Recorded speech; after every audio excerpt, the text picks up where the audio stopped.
আসসালামু আলাইকুম সবাইকে। সো অনেকদিন ধরে আসলে সিএসএস এর ভিডিও দেওয়া হচ্ছে না। আমি গত পর্বে বলছিলাম যে এখন ইদানিং একটু ইউটিউবে সময় কম দেওয়া হবে। তো যাই হোক, কথা না বাড়াই শুরু করি। তো এখানে দেখতে পাচ্ছেন যে আমি একটা ছোটখাটো শেপ তৈরি করছি। হ্যাঁ, আজকের ভিডিওতে আমি এই শেপটা কিভাবে তৈরি করছি এই জিনিসটা আমি আপনাদেরকে তৈরি করে দেখাবো, এবং এই পাশে অলরেডি বেশ কিছু সিএসএস লেখা আছে। সো এগুলো নিয়ে চিন্তা করে নেই, সমস্ত কিছু আমরা একদম নতুন করে লাগবো। আমি জাস্ট আপনাদেরকে দেখাচ্ছি যে আজকে প্রজেক্টে আমরা কি কি তৈরি করব। ওকে, সো এটা একটা প্রজেক্ট বেসড ভিডিও, এবং আমাদের এরকম অনেকগুলো এলিমেন্ট তৈরি করতে হবে যখন আমরা প্রজেক্ট করব। তো সুতরাং ছোটোখাটো যে এলিমেন্টগুলো যেগুলো আমরা এখন শিখে রাখতে পারবো বা প্র্যাকটিস করতে পারবো, সেটাই আমাদের জন্য ভালো। ওকে, তো সর্বপ্রথম আমি একটু দেখি যে আমাদের কাছে আসলে কি কি আছে। আমি এখান থেকে পিটা অর্থাৎ আই এম ফাইন যেটা, সেটা আমি রিমুভ করে দিই। দেখেন, আমি একদম নর্মালি আমি একটা বডি নিছি, বডির ভিতর বক্স নামে একটা ডিপ নিছি, এবং ডিপের ভিতর আরেকটা বক্স 2 নামে ডিপ নিছি। হ্যাঁ, এছাড়া আমার এখানে কিন্তু আর কিচ্ছু নাই বডির ভিতর, আমাদের শুধু এইটুকু। তো আমরা এখন এটা নিয়ে কাজ করব। যেহেতু আমি আপনাদেরকে পজিশন নিয়ে কথা বলছি বা পজিশন নিয়ে ভিডিও তৈরি করছি, সেহেতু এই ভিডিওটা হচ্ছে পজিশনের উপর বেস করে। তো সর্বপ্রথম বক্স নামে আমরা যে ডিপটা নিলাম, তো সেই ডিপটাকে কল করি। আমি এখানে একটা ব্যাকগ্রাউন্ড কালার দিয়ে দিই, আর ওয়াই রয়্যাল ব্লু। ওকে, এবং আমরা এখানে বর্ডার দিয়ে দেবো। তো আমি সিরিয়াল ভাবে আসতেছি। তো এখন কোনো কিছু ভিজিবল দেখা যাচ্ছে না, বাট একটু পরে ভিজিবল দেখা যাবে। On PX solid royal blue, এবং এটা একটু ডিপ হবে। ওকে, তো আমি এখানে এসিআই জিএসটি হাইট দিয়ে দিলাম সাপোজ 500 পিএক্স, এবং WEIGS WID উইথ দিয়ে দিলাম সাপোজ 300 পিএক্স। 500 একটু বেশি হয়ে যায়, আমরা এখানে 400 করে দিই।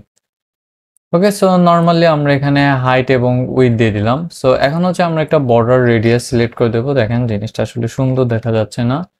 সো বর্ডার রেডিয়াস 10 পিএক্স, এবং সব জায়গা থেকে আমরা মার্জিন দিয়ে দিই 20 বা 30 পিএক্স। মার্জিন 20 পিএক্স, কম হয়ে যায় 50 পিএক্স। ওকে, সো এই হচ্ছে আমাদের একটা নর্মাল বক্স, যেটার উইথ আসলে কম হয়ে গেছে। এই হচ্ছে আমাদের একটা নর্মাল বক্স, এবং এই বক্সের উপরে আমরা কাজ করব। তো রাইট নাও দেখেন, আমাদের এই বক্সের ভিতরে একটা ছিল বক্স 2। সো এটাকে যদি আমরা একটু কল করি ডট বক্স 2, এবং এখানেও আমরা একটা হাইট নেব, ACI হাইট নেব সাপোজ 50 পিএক্স, WID উইথ নিলাম 50 পিএক্স।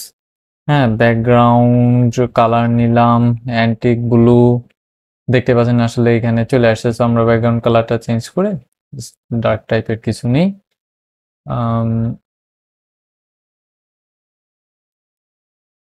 ওকে, সো এটা আই থিঙ্ক ঠিক আছে। ওকে, সো বর্ডার রেডিয়াস একটা নেব, বর্ডার রেডিয়াস 10 পিএক্স। সো এই হচ্ছে আমাদের জাস্ট একটা বক্সের ভিতর বক্স। নাও আমরা পড়ছিলাম পজিশনিং কি। পজিশনের ভিতর অনেকগুলো জিনিস আছে, যেমন অ্যাবসলিউট, রিলেটিভ, হ্যাঁ, তারপর হচ্ছে ফিক্সড, তারপর হচ্ছে স্টিকি। এই সমস্ত জিনিসগুলো আমরা দেখছিলাম, এই সমস্ত জিনিসগুলো আমরা অলরেডি একবার করে দেখে আসছি। তো দেখেন, এখন আমি যদি পজিশন পজিশন এখানে অ্যাবসলিউট দিই, হ্যাঁ, সাপোজ আমি অ্যাবসলিউট দিলাম। এখন আমি যদি এটাকে পজিশন করি, সাপোজ রাইট যদি আমি 0 পিএক্স দিই, দেখেন এই বক্সটা, অর্থাৎ এই যে বক্সটা, এই বক্সটা একদম রাইটে চলে যাচ্ছে, আমার স্ক্রিনের একদম রাইটে চলে যাচ্ছে। বাট আমরা তো এটা একদম রাইটে চাই না, আমরা চাই আমাদের যে ডিপ কন্টেনার আছে, অর্থাৎ এই যে কন্টেনারটা আছে এইটার ভিতর আসুক। তো আমি যদি একটু আপনাকে ডিটেলস দেখাই মিরর বোর্ডের মাধ্যমে। আমরা যখন কোনো কন্টেইনারকে, আচ্ছা একটা মিনিট, হ্যাঁ, যেটা বলতেছিলাম, সাপোজ এই হচ্ছে আমাদের একটা কন্টেইনার, সাপোজ। হ্যাঁ, এখন এই কন্টেইনারের ভিতর আমরা একটা ছোট আরেকটা কন্টেইনার নিলাম, এই তো। সো এই কন্টেনারে এটাকে যদি আমরা পজিশন সিলেক্ট করে দিই এবং পজিশন সাপোজ আমি অ্যাবসোলুট দিলাম, তাহলে এই কন্টেনারটা দেখবে যে আমাদের এই যে বাইরের কন্টেনারটা আছে, অর্থাৎ যেই কন্টেনারের উপর আমরা কাজ করতেছি, অর্থাৎ বক্স নামে যে কন্টেনারটা আছে, এই কন্টেনারে কোনো পজিশন দেওয়া আছে কিনা। যদি দেখে যে এই কন্টেনারে কোনো পজিশন দেওয়া নাই, তাহলে এই অ্যাবসোলুটটা রুট কন্টেনারের আন্ডারে চলে যাবে। এখন রুট কন্টেনার তো মানে তো বুঝিনি, রুট কন্টেনার মানে হচ্ছে মেইন যে কন্টেনার, অর্থাৎ বড় যে কন্টেনারটা। সো এই যে বড় যে কন্টেনারটা পুরো স্ক্রিন জুড়ে আমরা যেটা দেখতে পাচ্ছি, যে পুরো স্ক্রিন জুড়ে আমরা যেটা দেখতে পাচ্ছি, এটাকে বলা হয় রুট কন্টেনার। সো এই যে পজিশন অ্যাবসোলুট, এটা মূলত রুট কন্টেনারের আন্ডারে কাজ করতেছে। হ্যাঁ, এখন এই যে রুট কন্টেনারের আন্ডারে কাজ করতেছে, আমি তো আগেও বললাম যে এটা চাইলেই কিন্তু আমরা পরিবর্তন করে ফেলতে পারি, এটা চাইলেই আমরা পরিবর্তন করে ফেলতে পারি। এটা পরিবর্তন করে কিভাবে ফেলবো? এটা পরিবর্তন করার জন্য আমাদের মেইন যে কন্টেনারটা আছে, এই মেইন কন্টেনারে একটা পজিশন দিয়ে দিতে হবে এবং এই পজিশনটা ফিক্সড বারে আমরা যে কোনো ধরনের পজিশন দিয়ে দিতে পারি। সাপোজ আমি যদি রিলেটিভ ইউজ করি, তাহলে সেটা আমাদের জন্য বেশ একটা ভালো হবে। তো এখন এখানে দেখেন এটা মূলত বাইরে আছে। সো আমরা যদি প্যারেন্ট বক্সে কোনো পজিশন ইউজ করি, সরি প্যারেন্ট না, পজিশন সাপোজ আমরা রিলেটিভ ইউজ করলাম। এখন দেখেন আমাদের এই যে মেইন যে বক্সটা ছিল, এই বক্সটা হচ্ছে এর ভিতর চলে আসলো, অর্থাৎ এর ভিতর সে কিন্তু অবস্থান করলো। কোনটার ভিতর অবস্থান করলো? বক্সের ভিতর অবস্থান করলো। যখনই হচ্ছে আমরা পজিশন রিলেটিভ দিয়ে দেবো, সাপোজ আমরা পজিশন এটাকে রিলেটিভ দিয়ে দিলাম, অর্থাৎ এটা দিয়ে দিলাম, দিয়ে দেওয়ার সাথে সাথে এই যে এই বক্সটা আর বাইরে যাবে না। হ্যাঁ, এই বক্সটা আর বাইরে যাবে না। সে কি করবে? সে এই কন্টেনারের মধ্যেই সে অবস্থান করবে। এখন এই কন্টেনারের মধ্যে আমি যেইখানে পজিশন করবো সে সেখানে পজিশন করবে। সাপোজ আমি এখানে দিছি রাইট 0px দিছি, তাহলে সে রাইটে চলে গেছে। এখন আমি দিলাম যে বটম বিও টিটিওএম বটম 0px, তো সে বটমে চলে যাবে। আমি যদি বটম সাপোজ 25px দিই, তাহলে সে 25px এর যে পজিশন, অর্থাৎ 25px যেখানে ছিল সেখানে সে চলে যাবে। রাইট। সো এখন আমরা অনেক সময় মডেল বক্স দেখি। মডেল বক্সগুলোতে এখানে একটা ক্রসের বাটন থাকে। মডেল বক্সগুলোতে কি থাকে? সাপোজ ধরি যে এটা হচ্ছে আমাদের একটা মডেল বক্স। মডেল বক্স মানে তো বুঝছেন যে ওয়েবসাইটের ভিতর যে নোটিফিকেশন আছে। মডেল বক্সের ভিতর এইখানে একটা ক্রসের বাটন থাকে। এইখানে যখন আমরা ক্লিক করি, অর্থাৎ এই ক্রসের বাটনে যখন আমরা ক্লিক করি, তখন এই মডেল বক্সটা ডিলিট হয়ে যায়, অর্থাৎ মডেল বক্সটা স্ক্রিন থেকে চলে যায়। আর ক্রসের বাটনে ক্লিক না করা আগ পর্যন্ত মডেল বক্সটা ওখানেই থাকে। হ্যাঁ, অর্থাৎ স্ক্রিনেই থাকে। তো এখন দেখেন যে আমরা এই মডেল বক্সটা, অর্থাৎ ওইটা আমরা কিভাবে তৈরি করব। তো সাপোজ আমাদের বটম তো 0 অবভিয়াসলি লাগতেছে না, কারণ হচ্ছে আমরা বটম নিয়ে কাজ করব না। তো সাপোজ এই মডেল বক্সটা হচ্ছে এই বক্সটার উপরে থাকবে। এই যেমনটা দেখাচ্ছি যে এইটা হচ্ছে আমাদের মেইন বক্স, অর্থাৎ এবং এটা হচ্ছে আমাদের মডেল বক্সের ক্রস, অর্থাৎ ওই বক্সের উপরে থাকবে। তো সেটা আমরা কিভাবে করব? তো সর্বপ্রথম আমরা এখানে একটা ক্রস নিয়ে বাটন BUTTON বাটন ক্রস, হ্যাঁ, নর্মালি একটা ক্রস বাটন নিয়ে নিলাম। সো বাটন নিয়ে আগে কাজ করবো, আগে এটা পজিশন করে নিই। তো বাটনটা আমি আসলে কমেন্ট করে রাখি, আগে এটাকে পজিশন করে নিই। তো দেখেন রাইট যখন আমরা 0px দিয়েছি তখন সে কিন্তু 0px হয়ে গেছে। বাট হোয়াট ইফ রাইট যদি আমরা -25px দিতাম, -25px, তাহলে কিন্তু সে এই দেখেন এই যে বক্সে যে মেইন যে পজিশন, এই পজিশনে মিডলে চলে গেল। এখন যদি আমরা টপ দিই, টপ কই গেল? হ্যাঁ, টপ -25px, তো টপের দিকে সে -25px চলে গেছে। হ্যাঁ, তো এখন আমরা যেটা করব, আমরা বাটনটাকে নিয়ে আসি। সো এখন দেখতে তো পাচ্ছেন যে আমরা অলরেডি বক্সের বাইরে নিয়ে গেছি। সো আমরা বাটনটাকে নিয়ে আসি। এখন এই বাটনটাকে আমাদের মাঝখানে পজিশন করতে হবে।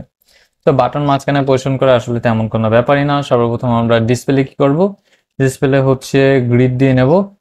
এরপর হচ্ছে ALI align items centre and হচ্ছে জাস্টিফাই কন্টেন্ট সেন্টার। ওকে, সেন্টারে চলে আসলো। তো এখন আপনি যাই করেন না কেন কোনো সমস্যা নাই। সাপোজ এখানে 400 জায়গায় 500 দিলেন, কোনো সমস্যা নাই। উইতে 500 জায়গায় আপনি 800 দিলেন, তাও কোনো সমস্যা নাই। হ্যাঁ, আপনার এখানে যে বাটন যে ভিতরে ছিল সেটা সে ভিতরে থাকবে, অর্থাৎ মেইন যেই বক্স ছিল সেই বক্সের আন্ডারে সে হচ্ছে বাড়বে কমবে। তো আমি 500 আর 800 এটাকে পূর্বের ভ্যালুতে নিয়ে আসি। সো আমাদের বক্স মোটামুটি এটা আসলে কমপ্লিট হয়ে গেল। নাও আমি একটা জিনিস দেখাইছিলাম ভিডিওর শুরুতে যে এটা আসলে মাঝখানে এরকম একটা পজিশনে থাকবে, রাইট? সো আমি এটাকে হচ্ছে কমেন্ট করে দিই, হলো না কেন? সো এটাকে কমেন্ট করে দিই এবং বাটনকেও কমেন্ট করে দিই। এটা আপনারা পরবর্তীতে দেখে নেবেন কিভাবে করলাম।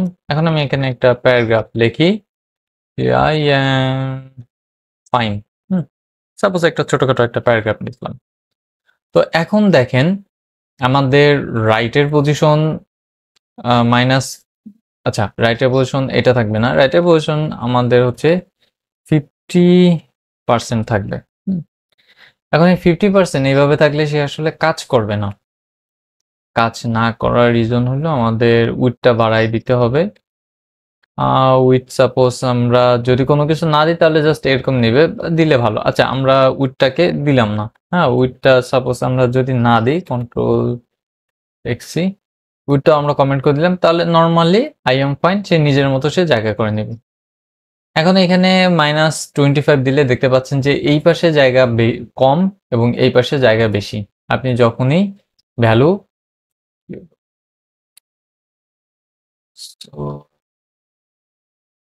সেখান থেকে, তো আপনি যখনই ভ্যালু 25 দিবেন অর্থাৎ এইটা যখন অর্ধেক দিবেন তখন সে সেইভাবে কাজ করবে না। তো এখন এখানে দেখেন এখানে উইডথ কত আছে, উইডথ হচ্ছে 500 পিক্সেল। সো আপনি দিলেন -250 পিক্সেল, তো সে উড়ে বুড়ে মানে অনেক দূরে চলে যাবে। আচ্ছা টপে না, রাইটে আপনি যদি দেন 250 পিক্সেল, তাও সে মাঝখানে যাবে না, অর্থাৎ এইখানে কম আছে এবং এইখানে বেশি আছে। হ্যাঁ কি হয়েছে আমি জানি না, এটা আসতেছে না কেন। তো যাই হোক, যেটা বলতেছিলাম এখানে কম আছে এবং এখানে বেশি আছে। সো এইটার সবচেয়ে প্রপার ওয়ে হচ্ছে আপনি এখানে যতটুকু উইথ নিছেন, সাপোজ এখানে কত, এখানে আপনি সাপোজ এই যে 50 নিছেন, তাহলে এই 50 কমাই দিতে হবে। আপনি এখানে 200 দেন, তাহলে মোটামুটি একটা পজিশনে সে চলে আসবে 225। হ্যাঁ, তো মোটামুটি একটা পজিশনে সে এখানে চলে আসে। বাট এটা ক্যালকুলেশন করার একটা রুল আছে বা একটা নিয়ম আছে, যেটা আপাতত এখন আপনাদের দেখার প্রয়োজন না। তো যখন ভিডিও আমি করতেছিলাম তখন সেখানে আমি ওইটা দিয়ে করছিলাম, অর্থাৎ ক্যালক সিএএলসি ক্যালকুলেশন ওইটা দিয়ে করছিলাম। সো এটা হচ্ছে একটু অ্যাডভান্স লেভেলের। সো এটা এখন আমি দেখাচ্ছি না, ওইটা পরবর্তীতে আমি আপনাদের ডিটেলসে দেখাবো। সো প্রথম ভিডিওর একদম ফার্স্টেই আপনারা যেটা দেখছেন সেই কোড থেকে এটা একটু ভিন্ন হচ্ছে। তো যাই হোক, সো এখন এটা তো আসলে সুন্দর দেখাচ্ছে না, তো এটাকে তো আসলে সুন্দর দেখানোর প্রয়োজন। হ্যাঁ, এটার উপর একটা তো সিএসএস করার প্রয়োজন। তো বক্স 2 এর ভিতরে আমি যদি পিটাকে কল করি, এখানে আমি প্যাডিং নিলাম 0px 20px। প্যাডিং এর ব্যাপার স্যাপার আপনারা জানেন যে প্যাডিং আসলে কিভাবে কাজ করে। 0px এটা হচ্ছে টপ আর বটম। টপ আর বটমে আমি 0px নিছি এবং লেফট এবং রাইট অর্থাৎ এই জায়গায় এবং এই জায়গায়, এই দুই জায়গায় হচ্ছে আমি 20px নিছি। সো এখন শুধু প্যাডিংটা 20px নিলে হবে না, কালারও তো আমাদের দেখতে হবে, তাই না? সো কালারও আমরা চেঞ্জ করে দিলাম একদলগুলো। আমরা চাইলে ফন্ট সাইজও একটু চেঞ্জ করে দিতে পারি যে 20px। তো ফন্ট সাইজও আমরা চাইলে চেঞ্জ করে দিতে পারি, আবার আমরা চাইলে চেঞ্জ নাও করতে পারি। দুটোই ওকে। তো এখন এই হচ্ছে আমাদের টোটাল বক্স। আমরা আজকে দুইটা ইম্পর্টেন্ট জিনিস দেখলাম এবং দুটোই খুবই ইম্পর্টেন্ট। যেমন এখানে যে ক্রসের যেটা, সেটা খুবই ইম্পর্টেন্ট। আবার এখানে মাঝখানে এটা অনেক জায়গায় এরকম করে আপনার তৈরি করা আছে। সো এই যে রাইটের যেই ফাংশনটা, এটা চাইলে আমরা ক্যালকুলেশন করতে পারি। আমি দেখাই দিই, জাস্ট নর্মাল আমি দেখাই দিই, পরে হচ্ছে আপনারা ওইটা করে নিয়েন, দেখে নিয়েন। তো আমি সরাসরি বলতে পারি যে রাইট সিএলসি, অর্থাৎ তুমি ক্যালকুলেশন করো। কি ক্যালকুলেশন করবা? 50% থেকে 25px বাদ দিবা। বাদ দেওয়ার পর যা থাকবে সেটাই হচ্ছে তোমার মেইন অ্যালাইনমেন্ট। ওকে, তো এই হচ্ছে আজকে টোটাল ভিডিওর বিষয়বস্তু। আশা করি আমি আপনাদেরকে বুঝাইতে পারছি যে আসলে এই জিনিসগুলো কিভাবে কাজ করে, কিভাবে অ্যালাইন হয়, কিভাবে আইটেমগুলো নিয়ে আমরা কাজ করতে পারি, এই সিম্পল বিষয়গুলো। এবং এখানে 25px দেওয়ার একটা রিজন আছে। হ্যাঁ, রিজনটা হইলো সাপোজ এখানে 200 পিক্সেল px, এটা হচ্ছে হার্ড কোডিং, আমি হার্ড কোডিং করে দিলাম। এরপর আমি এখানে উইথ বাড়ায় আমি এখানে 600 পিক্সেল করে দিলাম। হ্যাঁ দেখেন 600 পিক্সেল করে দেওয়ার পর এটা কিন্তু এই পাশে আগায় গেছে। আমি যদি আরো বাড়াই দিই, আমি আপনাদের বোঝার সুবিধাতে 800 পিক্সেল করে দিলাম। সাপোজ আমি 800 পিক্সেল করে দিয়েছি, দেখছেন আই এম ফাইন কিন্তু একদম এইদিকে আগায় গেছে। হ্যাঁ, তো এখন দেখেন এই 800 পিক্সেলই থাকুক, আমি রাইটের এই কোডটা হচ্ছে বাদ দিয়ে দেব এবং এই কোডটা হচ্ছে আমি কমেন্ট থেকে উঠাই নিয়ে আসবো। দেখেন 800 পিক্সেলই আছে কিন্তু আই এম ফাইন কিন্তু সে মাঝখানেই আছে। হ্যাঁ, আবার এখানে 800 জায়গায় আমি যদি সাপোজ সাপোজ আমি যদি 100 পিক্সেল দিই, 1000 হয়ে গেছে, 100 পিক্সেল দিই তাও কিন্তু সে মাঝখানেই থাকবে, যদিও বা বোঝা যাচ্ছে না 100 পিক্সেল একটু কম হয়ে গেছে। হ্যাঁ 1000ই দিয়ে দিই, যদি আমি 1000 দিই তাও কিন্তু সে মাঝখানেই থাকবে, সে কিন্তু মাঝখান থেকে নড়বে না, অর্থাৎ তার নির্দিষ্ট জায়গা থেকে সে কিন্তু নড়বে না। ওকে, তো এই জন্যই মূলত এই ক্যালকুলেশন ফাংশনটাকে ব্যবহার করা হয় বা সিএলসি ফাংশনটাকে ব্যবহার করা হয় এবং এটাকে সচরাচর ব্যবহার করা হয় না। সো এটা নিয়ে ডিটেলস একটা ভিডিও আসবে, আপাতত এটা নিয়ে এত মাথা টাথা ঘামায়েন না আপনারা। তো যাই হোক, এই তো এই পর্যন্ত। সবাই ভালো থাকেন, সুস্থ থাকেন, আল্লাহ হাফেজ সবাইকে।